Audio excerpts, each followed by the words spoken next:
Welcome to The Explainer.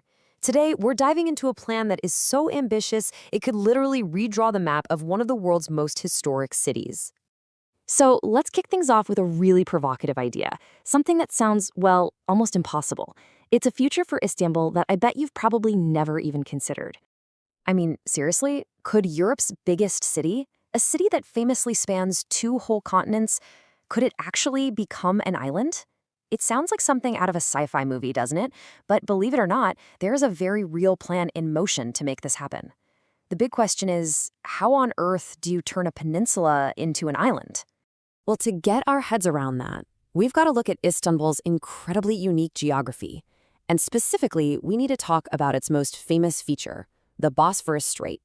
This waterway, it's really the key to this entire story. Okay, so this strait, it's basically the one and only maritime route connecting the Black Sea to the Sea of Marmara and then out to the rest of the world's oceans. I mean, for countries like Ukraine, Romania, and Bulgaria, this is it. This is their main shipping lifeline to the rest of the globe. And when we say busy, you have to understand the sheer volume of traffic here is just staggering. It's like a never-ending parade of massive tankers, container ships, you name it, all trying to navigate this really narrow and winding channel. And this chart really puts it into perspective. Look at this. The Bosphorus sees more traffic than the Suez and Panama Canals combined. Just let that sink in for a second. More ships are squeezing through the middle of Istanbul than through two of the most famous, most critical man-made canals on the entire planet. That's wild. So you're probably thinking the same thing I was. If it's that busy, why isn't Turkey making a fortune from it, like Egypt and Panama do with their canals? It seems like a no-brainer, right? Well, the answer isn't something you'll find on a modern map. You've got to dig into a history book for this one.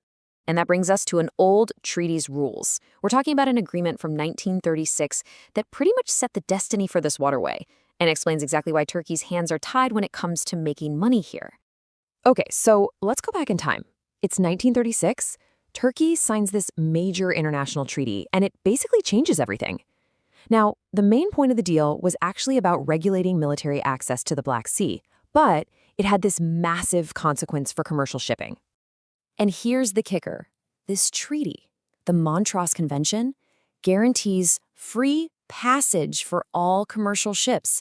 You heard that right. Free. No transit fees, no tolls, nothing.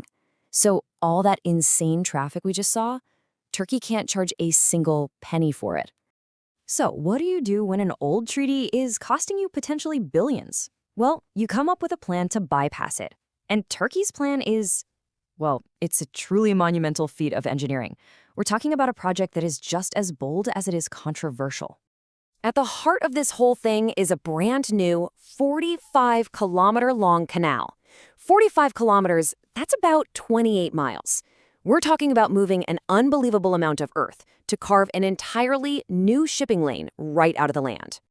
And take a look at this map. This is what's so fascinating. It shows you exactly where they plan to cut this canal through the land. You can see it there, running parallel to the Bosphorus, just to the west of the city. It's literally creating a brand new path from the Black Sea down to the Sea of Marmara. So the logic here is pretty simple. Even if the execution is absolutely massive, you build a new 45-kilometer canal west of the city, you divert shipping traffic over to this new route, and boom, you've bypassed the rules of the Montreux Convention. The goal is to create this modern alternative that isn't tied to that old treaty, giving Turkey a waterway it can finally fully control. Okay, so let's imagine this massive project, which, by the way, is called Canal Istanbul, is actually completed. What happens then? Well, the impact would be huge. We're talking economically, logistically, and yeah, even geographically. This comparison really spells it out, doesn't it? On one side, you have the Bosphorus, free passage but super long wait times. On the other, Canal Istanbul. They can finally charge transit fees, and because it's a new, modern channel, they can dramatically reduce those wait times that are such a headache in the Bosphorus right now. But then there's the biggest, most mind-blowing consequence of them all, and it's a geographical one. By cutting this new canal, the entire chunk of land that includes most of Istanbul, the historic heart of the city, will officially become an island. Just think about it. Surrounded on all sides by water. The Black Sea, the Bosphorus, the Sea of Marmara, and the new canal.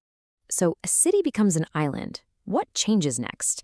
I mean, this whole thing is driven by economics and history, but it could fundamentally change the very geography of a city as ancient as Istanbul. It just raises so many fascinating questions. Questions about global trade, massive engineering projects, and the very identity of a city that's famous for straddling two continents. What does it even mean when a city like that becomes an island?